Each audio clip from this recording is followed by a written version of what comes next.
London, 1909. The clock in Nicholas Osborne's office chimed 4 as he glanced up from the mountain of correspondence on his desk. His secretary, Miss Phoebe Turner, sat with impeccable posture at her smaller desk near the door, her fingers moving steadily over her typewriter keys. "Miss Turner," he called, his voice roughened by fatigue. She looked up immediately, her eyes clear and attentive. "Yes, Mr. Osborne. The Simmons Harcourt merger documents, have you prepared them for tomorrow's meeting?" "They're ready, sir. I've placed them in the blue folder as you requested, with all appendices tabbed accordingly." Nicholas nodded, unsurprised by her efficiency. In the 18 months since he'd hired her from the typing pool, Miss Turner had proven herself invaluable to his work at the Colonial Office. Quiet, methodical, and possessing an almost uncanny memory for details, she managed the chaos of imperial bureaucracy with a grace that belied her modest background. "Very good. And the dispatch from Delhi?" "Summarized and awaiting your review, sir. The Viceroy seems particularly concerned about unrest in Bengal." Nicholas sighed, removing his spectacles to rub the bridge of his nose. "When is Lord Curzon not concerned about something?" He replaced his glasses and studied her for a moment. "You're looking rather pale today, Miss Turner. Are you unwell?" A flicker of surprise crossed her features before she composed herself. "I'm quite well, thank you, sir.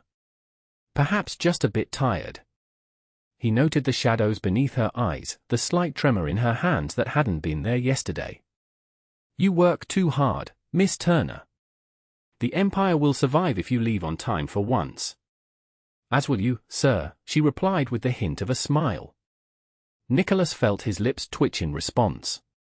These small moments of familiar banter had become unexpectedly precious to him, brief escapes from the rigid formality that governed their professional relationship. "Indeed. Well, I have a meeting with Lord Asquith at 5. Please send my regrets to Lady Caroline about tonight's dinner. Tell her I'll call on her tomorrow." Something in Miss Turner's expression shifted, so subtly he might have imagined it. "Of course, Mr. Osborne. Shall I mention your work commitment specifically?" "That won't be necessary." He turned back to the papers before him, effectively dismissing her. As 5 o'clock approached, Nicholas gathered his documents for the meeting, slipping them into his leather portfolio. The engagement with Prime Minister Asquith would likely stretch into the evening. Discussions about the delicate situation in the Balkans couldn't be rushed. Before departing, he cast a final glance at Miss Turner, who was organizing her desk with her usual precision. "Don't wait for my return, Miss Turner. I'll see you tomorrow." She nodded. "Good evening, Mr. Osborne." Outside his office, Nicholas paused, suddenly struck by an unwelcome thought. When he returned tomorrow, everything would be precisely as he'd left it: documents filed, correspondence sorted, appointments scheduled. His life ran smoothly because of Miss Turner's quiet competence. Yet he realized with uncomfortable clarity that he knew almost nothing about the woman who kept his professional world in order. Phoebe Turner locked the office door behind her and stepped into the chill October evening. Her small flat in Bloomsbury awaited her, but tonight the thought of its silent rooms brought no comfort. The letter had arrived 3 days ago, delivered to her lodgings by a severe-looking solicitor who refused to elaborate beyond stating it concerned a matter of family history. She'd kept it sealed, tucked inside her Bible, afraid of what truths it might contain. For 26 years, Phoebe had believed herself to be the orphan daughter of English missionaries who died in a cholera outbreak in India. Raised by her father's sister in modest circumstances, she'd worked diligently for her position at the Colonial Office, a respectable achievement for a woman of her background. But the solicitor's cryptic words and the heavy cream envelope embossed with an unfamiliar crest had disrupted the careful narrative of her life. Inside her flat, Phoebe lit the gas lamp and removed her hat and gloves. The room was cold, she couldn't afford to light the coal fire until truly necessary, so she kept her coat on as she retrieved the envelope from its hiding place. Her fingers trembled as she broke the wax seal. Inside was a letter written in elegant, foreign-looking script, and a smaller, much older envelope, yellowed with age. "Miss Turner, I write to you on behalf of His Royal Highness, Prince Alexander of Montenegro. Recent events have brought to his attention certain facts regarding your parentage which necessitate immediate and discreet communication. The enclosed letter, written 26 years ago, will explain the circumstances more fully than I can. His Royal Highness requests that after reading it, you contact me at the address below to arrange a meeting of the utmost privacy and importance. With sincere regards, Konstantin Petrovich. Private Secretary to His Royal Highness. Phoebe's heart pounded as she carefully opened the second envelope. The paper inside was brittle, the ink faded. The handwriting was different, a woman's script, elegant but hurried. It was dated May 14, 1883.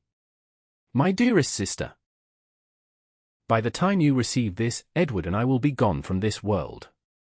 What I ask of you now will seem incomprehensible, but I beg you to trust that I would not make such a request without gravest cause.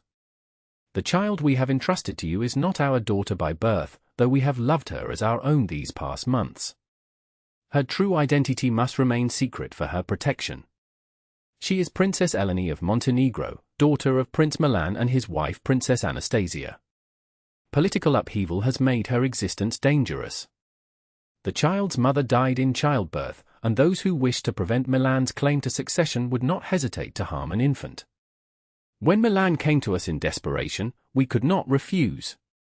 Raise her as Phoebe Turner. Tell her nothing of her royal birth.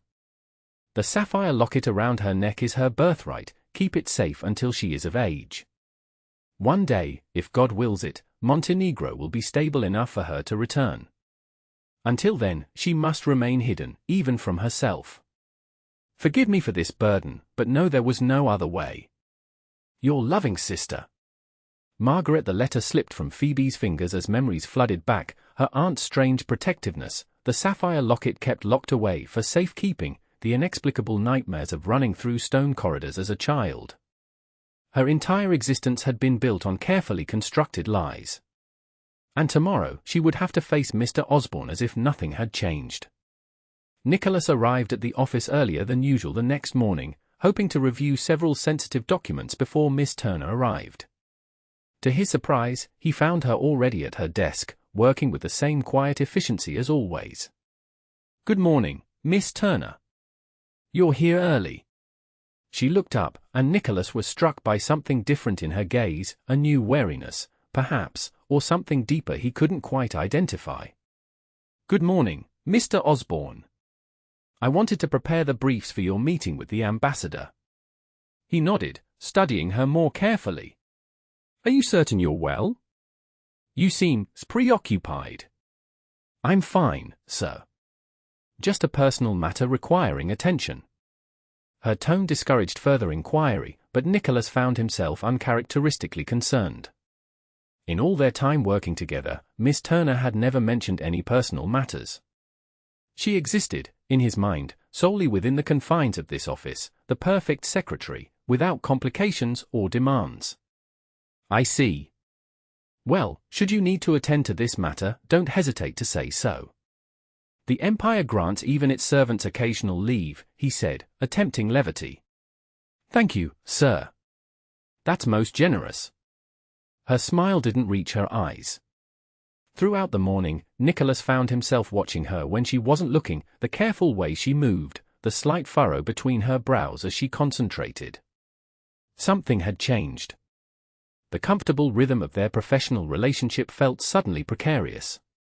At noon, as Miss Turner prepared to take her usual brief lunch, Nicholas made an impulsive decision. Miss Turner, would you mind accompanying me to Bartlett's? There are some points about the East African Protectorate I'd like to discuss, and I find I'm rather famished. Surprise registered on her face. Bartlett's, sir? But that's rather appropriate for a business luncheon, he finished firmly. Unless you have other arrangements. No, sir. I'll fetch my coat. Bartlett's was busy with the usual lunchtime crowd of government officials and businessmen. Nicholas noted the curious glances as he escorted Miss Turner to a table in the corner. It was uncommon for men of his position to dine publicly with their secretaries, but not unheard of when work necessitated it. Once they were seated and had ordered, Nicholas observed Miss Turner's careful study of the room, noting exits, assessing other diners, cataloguing details. It was something he'd seen colonial administrators do in unstable regions, not behavior he expected from a London secretary. "Miss Turner, forgive my directness, but I've come to rely on your efficiency. If something is troubling you, I would prefer you tell me so that we might address it." She placed her water glass down carefully. "I appreciate your concern, Mr. Osborne, but I assure you my work won't suffer." "That isn't what I asked." Her eyes met his, and for a moment, the careful distance between them seemed to waver. "Sir, have you ever discovered something about yourself that changes everything you believe to be true?" The unexpected question caught him off guard. "I can't say that I have. Not in any profound sense." She nodded slightly, as if confirming something to herself. "Then I'm not certain you would understand." Before he could respond, their meal arrived. As they ate, Nicholas steered the conversation to safer topics, the upcoming coronation preparations, policy changes in the Colonial Office. Miss Turner responded appropriately, but he could sense her mind was elsewhere. As they finished, she glanced at the ornate clock on the wall. "Sir, we should return. You have the Russian attaché at 2. Nicholas signaled for the bill. "Of course. But Miss Turner, if you require time away from the office, that won't be necessary," she interrupted, then immediately looked contrite. "Forgive me. I meant only that work provides structure. Something I find I need at present." As they walked back to the office, Nicholas found himself uncomfortably aware of the woman beside him, not as his secretary, but as a person with a life and concerns beyond his knowledge or control. The realization was oddly disquieting. That evening, Phoebe met Konstantin Petrovich at a discreet hotel in Mayfair. The private secretary was older than she expected, with silver hair and keen eyes that assessed her with unconcealed interest. "You have your mother's features," he said after they were seated in a secluded corner of the hotel's restaurant. "The same elegant profile. But your eyes, those are unmistakably Milan's. You knew them both. I served your father for 30 years, from when he was merely a second cousin to the throne until his death last month." Phoebe's heart constricted. "He's dead, then? The man who gave me away?" Petrovich's expression softened. "He never gave you away, Your Highness. He hid you to save your life. The political situation in Montenegro in 1883 was explosive. Your uncle, Prince Danilo, had seized power from your grandfather. Your father, as rightful heir after his elder brother, was targeted. When your mother died bringing you into this world, Milan knew you would be next. The English missionaries were friends he trusted with his most precious possession. And now? Why reveal this after 26 years? Because your father's deathbed confession has changed everything. Prince Alexander, your cousin, who now rules, learned of your existence only weeks ago. With Danilo finally dead and the country stabilized under Alexander's rule, he wishes to acknowledge you publicly as Princess Eleni." Phoebe struggled to maintain her composure. "And if I have no desire to be Princess Eleni? That choice remains yours, but there are complications." Petrovich lowered his voice. "Your father left certain documents, proof of his marriage, your birth certificate, his official acknowledgement of you as his heir. In Montenegro's succession laws, these make your claim to the throne legally superior to Alexander's. I have no wish for a throne. Alexander understands this. He merely seeks to honor you properly while ensuring stability. He proposes a formal renunciation ceremony in exchange for restoration of your titles, properties, and an annual income befitting your station." Phoebe felt dizzy with the implications. "I would need to travel to Montenegro for approximately 1 month. All arrangements would be made with the utmost discretion. And if I refuse?" Petrovich's expression remained neutral. "Then certain factions who prefer Alexander's more liberal policies might take matters into their own hands. Your existence, once known, becomes either a symbol to rally around or a threat to eliminate." The threat, however diplomatically phrased, was clear. "I need time to consider." "Of course. But not too much time, Your Highness. The situation grows more complex the longer we delay. Alexander has arranged a private audience with your King Edward next week to discuss the matter. After that, containment becomes more difficult. As Petrovich escorted her to a waiting carriage, Phoebe felt the ground shifting beneath her feet. In the span of 3 days, she had gone from being a simple secretary to a princess with a price on her head. And she couldn't tell a soul, especially not Nicholas Osborne, whose position at the Colonial Office made him precisely the sort of person who should be informed of foreign succession disputes. The following days passed in a haze for Phoebe. She performed her duties mechanically while her mind raced with impossible choices. Mr. Osborne watched her with increasing concern, his attempts at casual conversation growing more frequent and less convincing. On Friday afternoon, as she prepared to leave, he called her into his office. "Miss Turner, I've received a rather unusual inquiry from the Foreign Office." He held up a telegram. "They're conducting background checks on all staff with potential access to sensitive materials regarding the Balkans. Apparently, there's some diplomatic situation brewing with Montenegro." Phoebe felt the blood drain from her face. "Montenegro, sir?" "Yes. Small principality, rather volatile politics. Nothing for you to concern yourself with, except they've specifically requested information about you." Her hands gripped her notebook tightly. "About me? Whatever for?" Nicholas frowned. "That's precisely what I'd like to know. The request mentions verification of your birth records and family history. Quite irregular. I informed them you've been thoroughly vetted as my secretary, but they seem rather insistent." "I see." Phoebe struggled to keep her voice even. "And what did you tell them, sir?" "Nothing yet. I wanted to speak with you first." He studied her reaction carefully. "Miss Turner, is there something about your background that might interest the Foreign Office?" She forced a small laugh. "I can't imagine what. My life has been utterly unremarkable. Perhaps it's simply due to my access to your correspondence regarding colonial matters." Nicholas didn't appear convinced. "Perhaps. In any case, I've invited Warrington from Foreign Affairs to meet with us Monday morning to clarify the matter. I won't have my staff subjected to unnecessary scrutiny." Phoebe nodded, panic rising in her throat. By Monday, King Edward would already have been informed of her existence.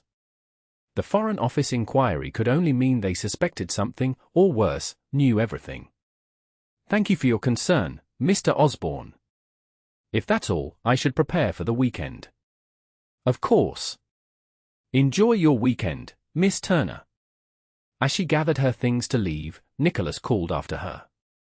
"Oh, Miss Turner? Lady Caroline has invited me to the Rutherfords' garden party tomorrow. Apparently half of London will be there. I don't suppose you'd care to accompany me?" "Strictly as colleagues, of course." The unexpected invitation momentarily distracted her from her panic. "Me, sir? I hardly think that would be appropriate." "Nonsense. Lady Caroline specifically mentioned wanting to meet my miracle worker, as she calls you. Besides, it might do you good to get some fresh air. You've seemed rather confined lately." Phoebe hesitated. A public appearance alongside Nicholas Osborne would only complicate her already impossible situation. Yet she found herself strangely reluctant to refuse. "Very well, sir. Thank you for the invitation." "Excellent. I'll call for you at 2. Good evening, Miss Turner." As she left the office, Phoebe realized she'd just made a terrible mistake. By Monday, she might need to disappear forever. Allowing herself to be seen publicly with Nicholas, creating memories she would have to leave behind, was nothing short of self-torture. Yet as she walked home through the foggy London evening, she acknowledged the truth she'd been avoiding. Somewhere along the way, Nicholas Osborne had become more to her than merely an employer. His rare smiles, his passionate dedication to his work, even his occasional absent-mindedness, all had gradually woven themselves into the fabric of her heart. And now she would have to tear herself away from him without explanation. The Rutherford estate bloomed with early summer flowers as Nicholas helped Phoebe from the carriage. He was struck anew by how differently she appeared outside the office setting. Her simple cream dress and straw hat transformed her from efficient secretary to elegant young woman. "The gardens are quite famous," he said as they walked up the gravel drive. "Lord Rutherford imports specimens from throughout the empire." "It's beautiful," Phoebe replied, her eyes taking in the sweeping lawns and carefully manicured hedges. "I've never seen such variety of color." Nicholas found himself watching her reactions more than the surroundings. The genuine wonder in her expression made him realize how little joy she allowed herself to display in their daily interactions. Lady Caroline spotted them from across the lawn and swept over, resplendent in pale blue silk. "Nicholas, darling! And this must be the famous Miss Turner. How lovely to finally meet you." Phoebe curtsied slightly. "The pleasure is mine, Lady Caroline. I've heard such wonderful things about you. Nicholas claims you've single-handedly organized his entire existence." Nicholas cleared his throat. "I believe I said Miss Turner has brought much-needed efficiency to the office." Lady Caroline laughed. "Always so formal, Nicholas.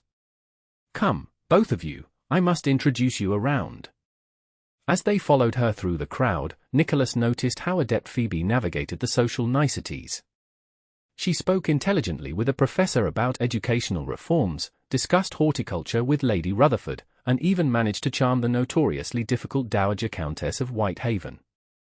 "Your secretary is quite accomplished," murmured Lord Pennington as they watched Phoebe converse with a group of society ladies. "One would almost think she'd been raised in these circles."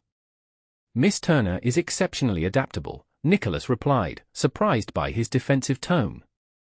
"Indeed. Reminds me of someone, though I can't quite place it. The way she holds herself, perhaps." Nicholas frowned. He'd noticed it too, something in Phoebe's bearing that seemed incongruous with her background. A natural grace that went beyond good posture. Later, as they strolled through the rose garden, Nicholas found himself unusually conscious of the proper distance between them. "You've impressed everyone today," he said. "Lady Caroline is quite taken with you." Phoebe smiled faintly. "She's been very kind. She mentioned there's to be music later. I believe her nephew is some sort of violin prodigy." "That sounds lovely, but perhaps I should—" "Miss Turner." A male voice interrupted them. Nicholas turned to see a distinguished older gentleman approaching rapidly. The man stopped abruptly upon seeing Nicholas, his expression shifting from recognition to careful neutrality. "Forgive me," the man said with a slight accent. "I mistook this young lady for someone else." Phoebe had gone very still.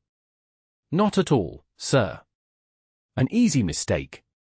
The man bowed slightly and retreated, but not before Nicholas caught the significant look that passed between them. "An acquaintance of yours?" he asked. "No," Phoebe said too quickly. As he said, merely a case of mistaken identity. Nicholas studied her profile, noting the tension in her jaw. "Miss Turner, I may not be the most observant man in personal matters, but even I can tell when someone is lying to me." She turned to him, her expression suddenly vulnerable. "Mr. Osborne, Nicholas, there are things I cannot explain." "Not yet. Perhaps not ever." The use of his Christian name startled him as much as her words. In 18 months, she had never once addressed him so personally. "Phoebe," he said quietly, testing her name on his tongue. "Whatever trouble you're in, I may be able to help." "My position is precisely why you cannot help," she interrupted. "Please, can we simply enjoy this afternoon?" "It may be the last," she stopped abruptly. "The last what?" "The last time I attend such a gathering. They're not really my world." Nicholas felt certain she'd been about to say something else entirely. "Very well. But this conversation isn't finished." As they rejoined the party, Nicholas couldn't shake the feeling that Phoebe Turner was slipping away from him, and that the loss would be far more significant than merely replacing a competent secretary. On Sunday morning, Phoebe received an urgent message from Petrovich. They met in St. James's Park, walking among families and courting couples to avoid being overheard. "The Foreign Office knows," he said without preamble. Someone in Montenegro has leaked information about your existence. How much do they know? Enough to be making inquiries. Not enough to protect you if certain elements decide to act. Alexander has accelerated his plans. A royal yacht awaits at Dover, ready to depart as soon as you arrive. Phoebe stopped walking. You expect me to leave immediately? Without notice, without saying goodbye to your Mr. Osborne? Petrovich's expression was knowing. Yes, Your Highness. That is precisely what I expect. Your safety cannot be guaranteed here any longer. But the Foreign Office meeting tomorrow will be too late. We have information suggesting an agent has already arrived in London with orders to ensure you never reach Montenegro. An assassin. Phoebe stated it flatly. Diplomatically, we would call him a resolution specialist. But yes. She closed her eyes briefly. I need to pack my things, leave some kind of explanation. There is no time. We have a carriage waiting. Everything you require will be provided in Montenegro. And if I refuse? If I choose to stay in London and face whatever comes? Petrovich's expression hardened. Then you potentially destabilize a region already balanced on a knife's edge. Your father sacrificed everything to keep you safe and preserve his country's future. Will you undo that sacrifice for personal sentiment? The accusation stung because it contained truth. Whatever her feelings for Nicholas, they couldn't outweigh the potential consequences of her choices now. Very well. But I must write a letter. You can post it after we've gone. Petrovich hesitated, then nodded. Quickly, then. But be careful what you reveal. For his protection as much as yours. In the carriage, Phoebe wrote with tears blurring her vision, choosing each word carefully. How did one explain an impossible situation to a man who valued reason and order above all? When she finished, she handed the sealed envelope to Petrovich. Please ensure this reaches him tomorrow. As the carriage pulled away from London, Phoebe watched the familiar streets recede. The city that had been her home, the life she had built, the man she had grown to love, all fading into the grey English mist.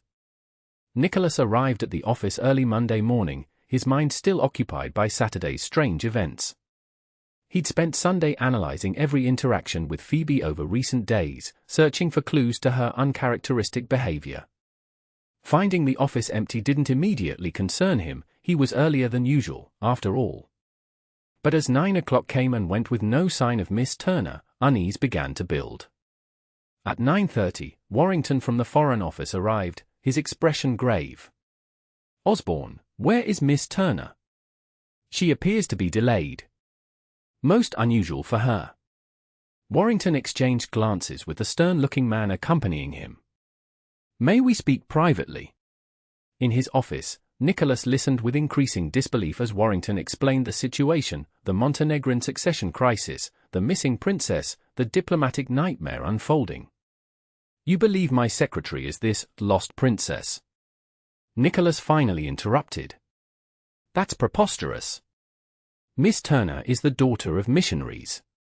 She's worked here for 18 months. 26 years ago, Princess Eleni of Montenegro disappeared during political upheaval. Recently, documents have surfaced confirming she was smuggled to England and raised under a false identity. Our intelligence suggests that identity is Phoebe Turner. Nicholas shook his head. This is absurd. I know Miss Turner. Do you? Warrington asked quietly. Do you know where she was born? Have you verified her background yourself? Our inquiries show her documentation has certain inconsistencies. Nicholas fell silent, remembering Phoebe's strange behavior, her unexpected social grace, the foreign gentleman at the garden party. Could it possibly be true? If what you're saying is correct, where is she now? That's what we're trying to determine. There was movement at the Montenegrin embassy last night. We believe she may have left London. A sharp knock interrupted them. Nicholas's assistant entered, holding an envelope. This just arrived for you, sir. The messenger said it was urgent. Nicholas recognized Phoebe's handwriting immediately. He tore it open, his heart pounding. "My dear Nicholas, by the time you read this, I will be gone from London. I cannot adequately explain or apologize for my abrupt departure, but please know it was not by choice. The Foreign Office will have told you about my true identity by now. It is all true, though I myself only learned of it days ago. The shock of discovering one's entire life has been constructed on falsehood is profound. I go to Montenegro not for power or position, but because remaining in England would endanger both myself and those I care for, most particularly you. Your position makes you vulnerable to accusations of harboring foreign agents, however unwittingly. These past 18 months working alongside you have been the happiest of my life. Your dedication, your integrity, your occasional absent-mindedness when absorbed in important work, all have become precious to me in ways I never anticipated. I wish circumstances were different. I wish I could have told you the truth myself. Most of all, I wish I had found the courage to tell you how my feelings for you transformed from professional respect to something far deeper. Please forgive me for any complications my existence brings to your life. I have instructed the Montenegrin officials to make it clear you had no knowledge of my identity. With deepest regret and affection. Phoebe Eleni. Nicholas read the letter twice, his hands unsteady. The words confirmed everything yet explained nothing. Phoebe, his efficient, unassuming secretary, was a Montenegrin princess who harbored deeper feelings for him? "She's gone to Montenegro," he said finally, looking up at Warrington. "Apparently to claim her birthright." "That complicates matters," Warrington muttered. "The Foreign Office position is delicate. We can't officially recognize her claim without diplomatic repercussions." "And unofficially?" Nicholas pressed. "Unofficially, the current Prince Alexander is stable and pro-British. A succession crisis would not serve our interests in the region." Nicholas stood abruptly. "You're suggesting we simply abandon her to whatever fate awaits in Montenegro? A British subject?" "She's not actually British, Osborne. Never was. She was raised here. She's lived here her entire life. The political realities, damn the political realities." Nicholas surprised himself with his vehemence. "This is a woman's life we're discussing." Warrington regarded him thoughtfully. "You seem unusually invested in your secretary's welfare, Osborne." Nicholas straightened his jacket, coming to a sudden decision. "I'm taking leave, effective immediately. Personal reasons. You can't seriously be considering what I consider is my own affair. Please inform the minister I'll return when circumstances permit." After Warrington departed, Nicholas sat at his desk, rereading Phoebe's letter. The carefully composed words revealed as much in their restraint as in what they expressed. He thought of her quiet efficiency, her unexpected wit, the way her eyes followed him when she thought he wasn't looking. How had he failed to see what was developing between them? With sudden clarity, Nicholas understood he couldn't let her face this alone. Whatever the diplomatic complications, whatever the risk to his career, Phoebe Turner deserved someone in her corner. And he desperately needed answers only she could provide. By evening, he had secured passage on a steamer bound for the Adriatic. Cetinje, the mountain capital of Montenegro, was nothing like Phoebe had imagined. The small city nestled among limestone peaks contained an unexpected mixture of European and Ottoman influences, modest stone houses alongside elegant embassies and government buildings. The royal palace where she now resided was similarly modest by European standards, though its interiors gleamed with polished marble and intricately carved woodwork. For 10 days, she had been sequestered in private apartments, visited only by tutors who instructed her in court protocol, Montenegrin history, and the rudiments of the language. Her cousin, Prince Alexander, had greeted her formally upon arrival but maintained a careful distance since. Petrovich served as her primary contact with the outside world, bringing news filtered through official channels. The British government, he informed her, had taken a position of diplomatic observation, neither recognizing nor disputing her claim. "And have there been any personal inquiries about me?" she asked, trying to sound casual. Petrovich's expression softened slightly. "Nothing official, Your Highness." Phoebe nodded, swallowing her disappointment. What had she expected? That Nicholas would abandon his position and responsibilities to chase after a secretary who deceived him? The renunciation ceremony is scheduled for tomorrow, Petrovich continued. Afterwards, there will be a formal reception to introduce you to the diplomatic corps as Princess Eleni. And then? Then you will be free to choose your path, remain here with all the privileges of your position, or return to England as a private citizen with your financial independence secured. Phoebe turned to the window, gazing at the mountains that supposedly ran in her blood. Will I ever feel like I belong here, Constantine? Montenegro is in your bones, Your Highness, whether you recognize it yet or not. But belonging is more complicated than bloodlines. That night, unable to sleep, Phoebe wandered to the palace library. The room reminded her of Nicholas's office, walls lined with leather-bound volumes, the scent of paper and ink in the air. She ran her fingers along the spines, finding comfort in this familiar ritual. You always did love books, a voice said from the doorway.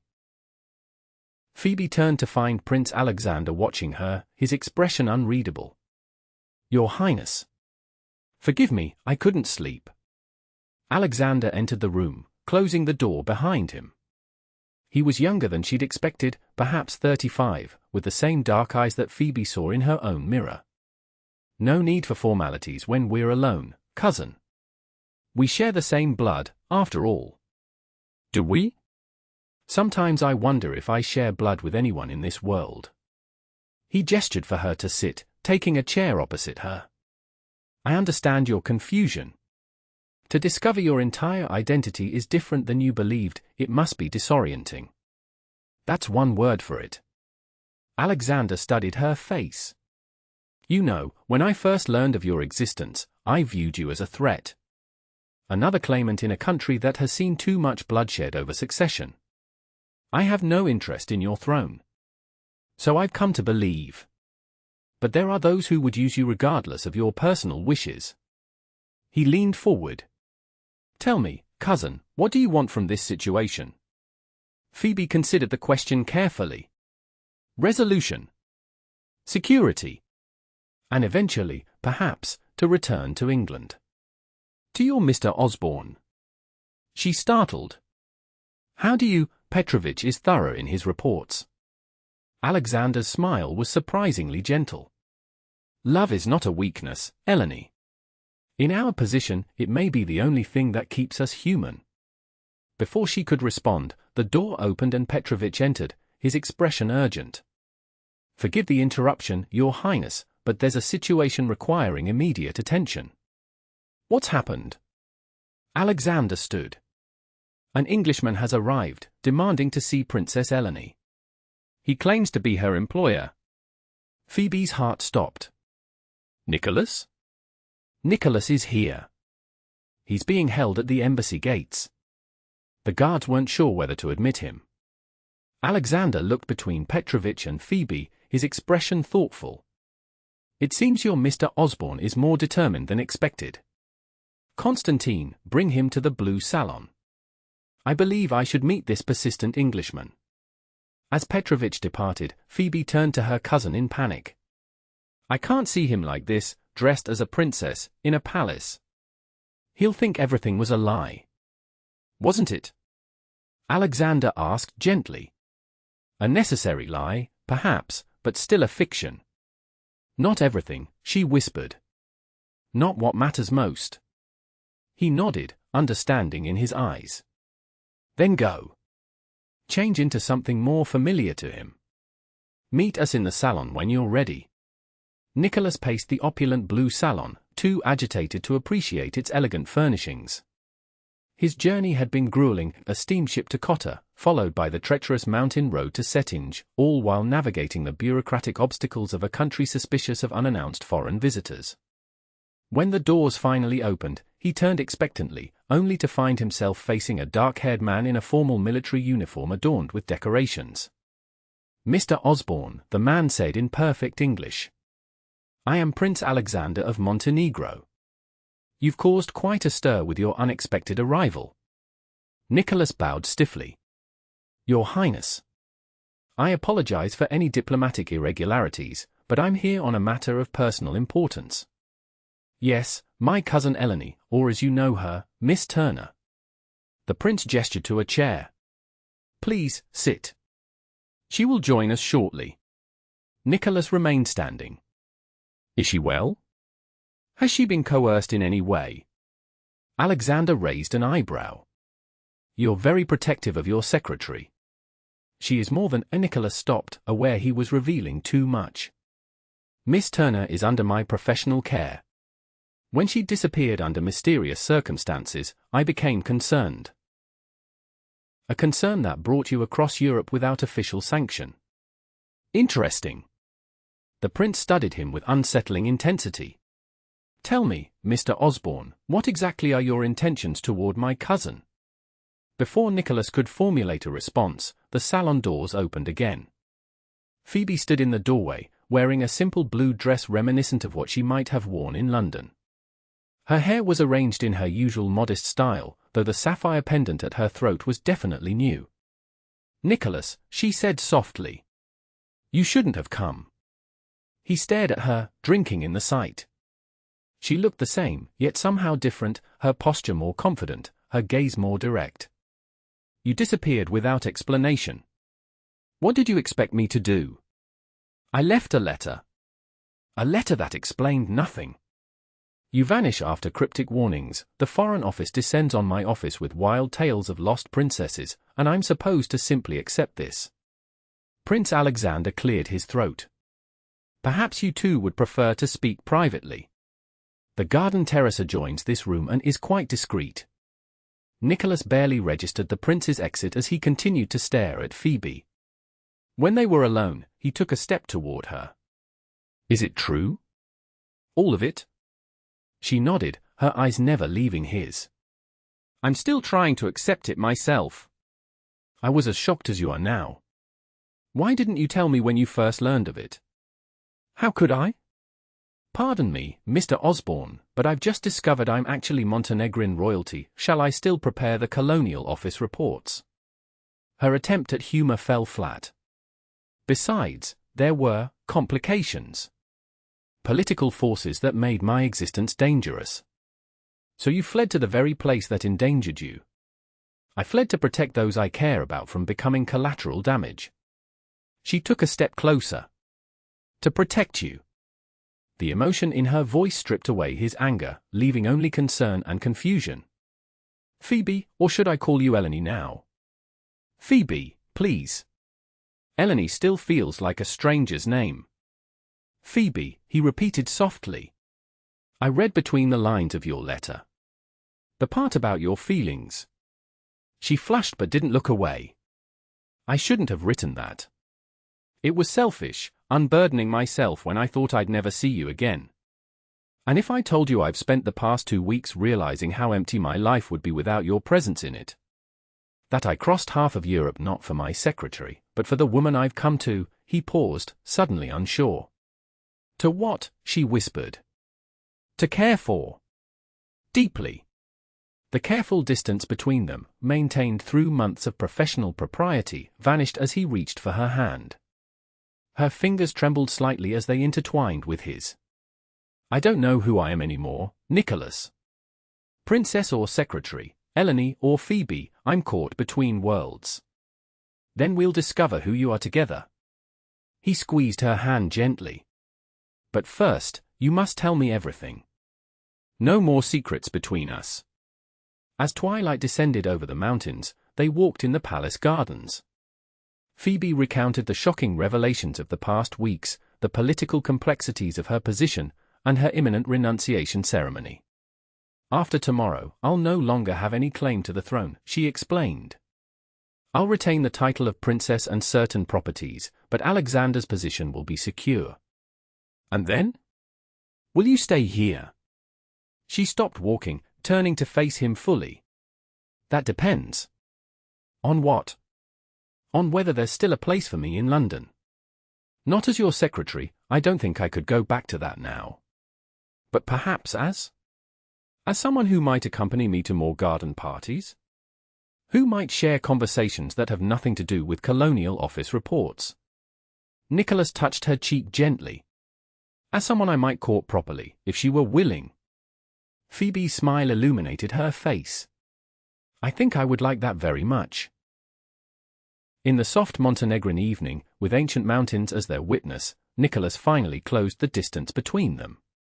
His lips met hers in a kiss that promised new beginnings, a future where titles and positions mattered far less than the connection between two hearts that had found each other across impossible divides. 6 months later, Nicholas stood in St. James's Palace, uncomfortable in his formal diplomatic attire. As the Colonial Office's newly appointed special envoy to the Balkans, his presence was required at tonight's royal reception. "You're fidgeting again," murmured Lady Caroline beside him. "One would think you'd never attended a royal function before." "I'm perfectly comfortable with royal functions," he replied. "It's personal matters that leave me at a loss." Lady Caroline's laugh was sympathetic. "She'll be here, Nicholas." The princess is nothing if not punctual, a quality I suspect she retained from her secretarial days. The announcement of Her Royal Highness, Princess Eleni of Montenegro, caused conversations to pause as all eyes turned to the entrance. Phoebe entered in a gown of deep blue that echoed the sapphire at her throat. Her hair was elegantly arranged, her bearing regal, but the smile she directed at Nicholas contained the same warmth it had in their London office. As protocol dictated, she first greeted King Edward and Queen Alexandra before making her way through the assembled dignitaries. When she finally reached Nicholas, she extended her hand formally. "Mr. Osborne. How lovely to see you again."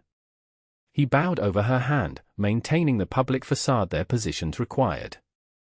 "Your Highness. London welcomes your return." Lady Caroline rolled her eyes at their formality. "Oh, for heaven's sake. You two are fooling no one. Nicholas has been impossible since you returned to Montenegro last month." Phoebe's laugh broke the diplomatic tension. "Has he been working too late again?" "Not eating properly."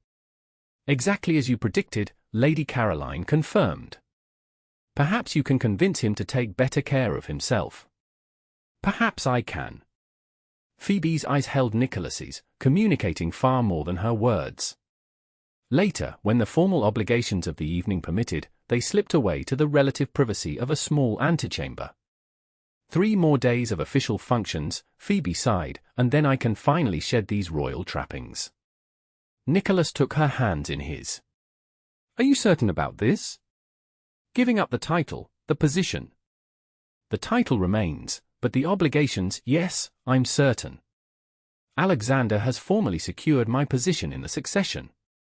My diplomatic value has been exhausted." Her expression softened. "Besides, I've discovered I prefer being Phoebe Turner, soon to be director of the new Balkan Cultural Exchange Program. Much more interesting than being a princess. And much more convenient for your relationship with a certain Colonial Office diplomat. There is that consideration." She smiled up at him. "Have you found us a house yet?" "A small place in Kensington." "Nothing palatial, I'm afraid." "Perfect. I've had enough of palaces." She leaned closer. "Did you bring it?" Nicholas reached into his pocket and withdrew a small envelope, yellowed with age. "As requested. Though I still don't understand why you wanted this particular letter." Phoebe took the envelope, the original letter from her missionary mother that had revealed her true identity. "Because it's where our story truly began. The moment my past collided with my future." She tucked it carefully into her evening bag. "When we have children someday, I want them to understand that sometimes the most unexpected revelations lead to the greatest happiness." "Children?" Nicholas raised an eyebrow.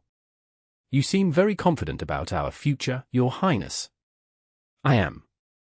She reached up to straighten his bow tie. "After all, I've already received King Edward's blessing and Alexander's approval. All that remains is for a certain gentleman to actually propose." Nicholas laughed, pulling her closer. "Demanding and direct, some things about you never change, royal blood or not." "Would you have me any other way?" "Never," he murmured against her hair. "My princess or my secretary, you've always been extraordinary exactly as you are." In the distance, the reception continued, a world of diplomatic intrigue and royal protocol. But in their private moment, Nicholas and Phoebe found the truth that had guided them through their improbable journey, that love, when genuine, transcends titles and stations, secrets and revelations, creating its own sovereignty in the kingdom of two hearts united.